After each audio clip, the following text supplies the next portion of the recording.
Hi everyone, welcome to Aquatics by Nature. I thought I'd try something a little bit different today.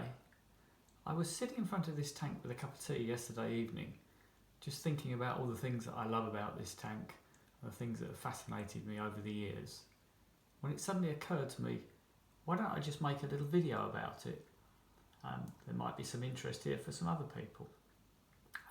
This tank, as you may know, is a kind of a natural style aquarium which goes under lots and lots of different names.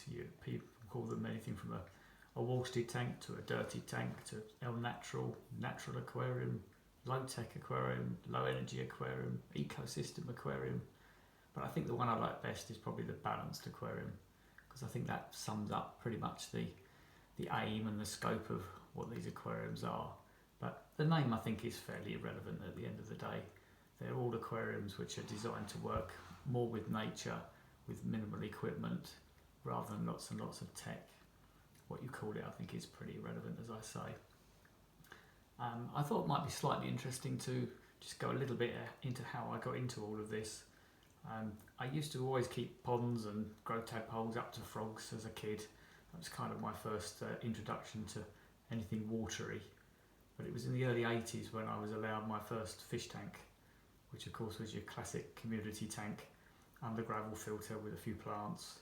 Quite successful, I have to say, but pretty strange by today's standards. And then I sort of graduated onto your Malawis, your Tanganicans, big Central American cichlids, great big arowanas, huge catfish, you name it, I have most things really. Marine fish, early reefs in the 1980s, high-tech tanks, low-tech CO2 planted tanks later on. I think I probably had just about anything really and everything over the years. And ultimately it ended up in me owning and running a shop from the sort of early 1990s to 2016 when I retired from that.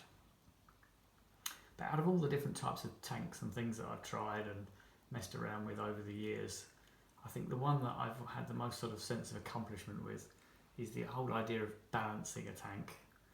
There's just something much more inspirational about using nature to actually create and balance a tank than having lots of equipment to do it. It's just, to me, by far the most satisfying way. There's just something about it that I really love. But I think it's something that, certainly over the last 40 years, that have sort of evolved with me. It didn't come instantly. It's been a sort of a gradual shift that way. But once you get there, it's just wonderful. Everything just seems to fit together and it just seems so right. When I sit back and look at a tank like this one, it's just, as I say, so satisfying.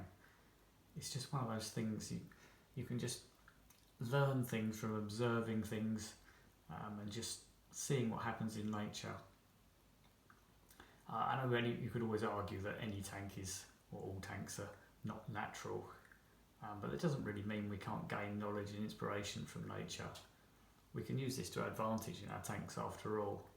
A very sterile tank is a much more difficult thing to maintain than an aquarium that works at sort of nature's level and is in tune with nature.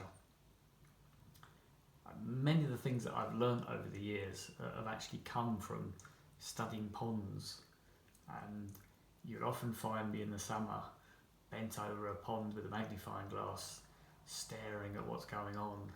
I love watching how things decay and how the different creatures take on different tasks that help that process of decay. And these are all things that you can observe and you can actually adapt and use for aquariums to your advantage. One of the things you find most amazing is how nature actually recycles just about and absolutely everything. Nothing goes to waste. It's not like us humans, unfortunately. We tend to be rather the opposite. And ultimately, I think the thing that fascinates me is that the best way to run these tanks is really how to find a way of translating all this recycling actually into the way that we run our tanks. It makes them run much more smoothly and really quite effortless at the end of the day. Far less work for you to do if you get lots of critters and other creatures to actually break down, chew up, etc., all the waste products, and then recycle them into something else. For those of you who are not familiar with this tank, it was set up in 1995 It was actually an original display tank in the shop where it sat for many, many years. Over all the years that it's been in existence, it's only really had probably a handful of water changes, certainly significant water changes anyway. The last of which I think was probably around about 2010. It's probably had the odd half bucket since then, but really nothing of any consequence. One of the most amazing things about this tank is the water quality. If you were to test the water in this tank today, you'd find there's absolutely no detectable nitrate or phosphate. It's way lower than you can test with normal hobbyist test kits. It just always reads zero and has done for many, many years. The kind of ironic thing is that if I was to change the water in this tank with my tap water, it would actually deteriorate the water quality because my tap water has a ton of nitrate and phosphate in it. So it seems pretty pointless to change water that is really perfect.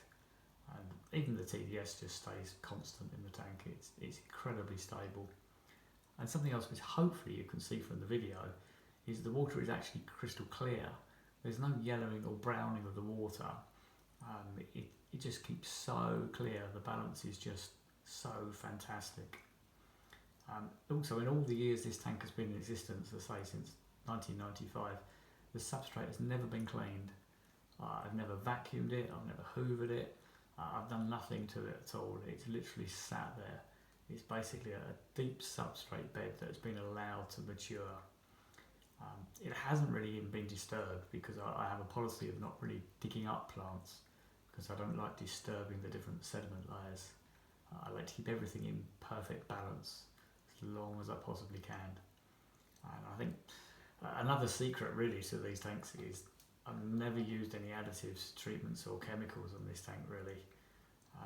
It's just allowed to do, as I say, what nature does. And it's the fact that it's run for so long, so smoothly, kind of proves that. And one of the kind of interesting things I've always asked is about the plants. Well, some of the plants themselves, like the onion plant on the left-hand side, not quite sure I can reach it, but that was actually planted in 1995 in that very spot. It sat there all these years, growing away steadily. Some years it's bigger than others, but it just depends on the stocking level of the tank and competition with other plants. But that plant is roughly 28 years old right now and showing no signs of flagging. Apart from the sheer fascination of being able to run tanks like this, there are lots of other little things that set these tanks apart for me. One of the things that I adore more than anything else is the fact that these tanks are not sterile like other tanks. Everywhere you look, there is life. I mean, there's a shrimp here, there's a snail there, there's another shrimp there, snails. There's just so much life in these tanks. So many things going on. I can spend hours staring at this tank. It's not just the fish that have the fantastic and interesting behaviour. It's all the other stuff going on. And also the things that I think are often overlooked are the interactions. You find you get lots of little things going on. I was watching the glow lights the other day and they'd actually cottoned on that ram's horn snail eggs are actually rather tasty just before they hatch. And this is one of the reasons you get this lovely equilibrium. People always think you get huge snail explosions, but that only really happens if you overfeed your fish. Apart from that, you actually find that the snail eggs, as I say, are often fish food, or probably shrimp food as well, although I've not actually observed that. There's just, as I say, so many interesting things to find. There's even tube effects living in the gravel in this tank, and I put that in there about 10 years ago, so God knows how that survived with the fish in there, but it seems to. Every now and again I can spot a bit here and there, just wiggling around in the mud.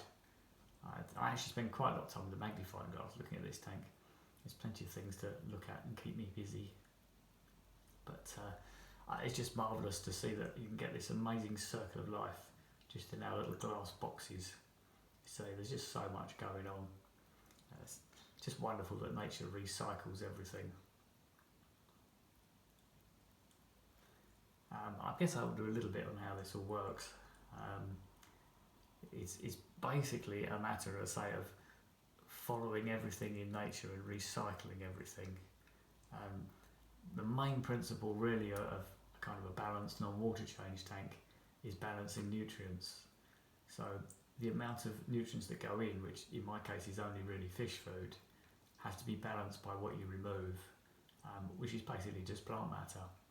So as long as you don't overdo the amount of food you put in and you regularly remove excess plant matter, it's perfectly possible to get an equilibrium balance indefinitely with a tank, which hopefully this tank kind of proves. It's probably about closest we could get to a natural ecosystem, as say in our little glass boxes. But I think it can be rather beautiful anyway, or as well. I mean, I'm not really one for particularly aquascaping, as you can see. I kind of let the tank do their own thing. But it's one of those things that constantly evolves, which is something that I really love. The tiger lotus on the right hand side here, for example, is a seasonal plant. It comes up for about 6 months of the year and then disappears for the other 6 months of the year.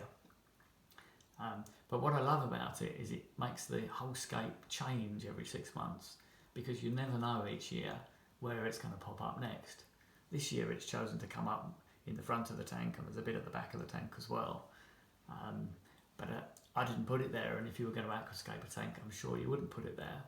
But I think it looks rather wonderful just coming up there. And yeah, you have to manage it from time to time, take off excess leaves if things get too big. But I think it's rather nice when you let things do their own thing. It's just sort of, it's kind of aquascaping but natural style. The same with the ambulia, the feathery plant here. You can see it, it's wandering across, producing these stems as it goes.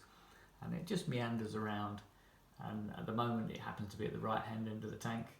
Next year it may well be at the left hand end of the tank. But it's just something that's fun and kind of enjoyable along the way. But the other thing I also like about these tanks is because they're so quick and easy to maintain, I can actually run lots of tanks on the same amount of time. So I'm not kind of spending hours and hours and hours on one tank. I'm spending probably 10 minutes each tank, per week, if that. Most of that just involves removing plant and feeding the fish, really. Quick wipe of the glass. That's pretty much it. It's always a good thing to have lots of tanks, I think, anyway. If you're a bit of a fishaholic, like me, always have been. But one of the other sort of little misconceptions I think about low-tech tanks is that you have to have incredibly low stocking levels. If you look at this tank here, you can see it's got quite a decent number of fish in there. Admittedly, they're all quite small, but there's a fair few fish in there. In actual fact, I'd probably go so far as to saying that the tank actually functions better when it's got a better fish load in it, because you get more waste from the fish, which produces more plant growth. And it's actually perfectly possible, and I do it with this tank from time to time. If you find the plant growth isn't as good as you'd like, simply feeding the fish more will give you better plant growth. Or if it's a bit out of hand, reducing it will reduce the plant growth. So you can literally manage it that simply. It's one of the many, many things that I've learned over the years that you can tweak and use to your advantage. Anyway, I could ramble on about this stuff that I'm passionate about for, well, probably days, to be honest, so I probably ought to think about ending here. But there are so many things over the years that I've learned that I'd love to be able to share on this channel. So many tips, tricks, do's, don'ts, and mad things that I've done and tried. Lots of experiments and sort of slightly crazy things. So if you'd like to see more about this tank and the way I run various tanks, I'd be eternally grateful if you would subscribe and give me a like.